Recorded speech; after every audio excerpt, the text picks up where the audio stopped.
Turning now to a story we've been following since the very beginning. 2 new civil lawsuits have just been filed against BrightPath daycare facility following claims of sexual abuse of multiple young children. Your reporter Taylor Knight live in Avon this morning breaking down these new lawsuits and what it could mean for the victims and their families. Taylor, what's the latest?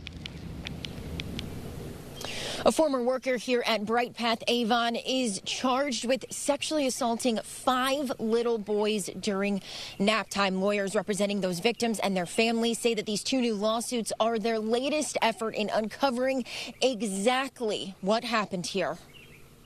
John Carlos Barrios Otero started working for BrightPath Avon in January of 2022. The company also said that he filled in at the Simsbury, Windsor, and West Hartford locations.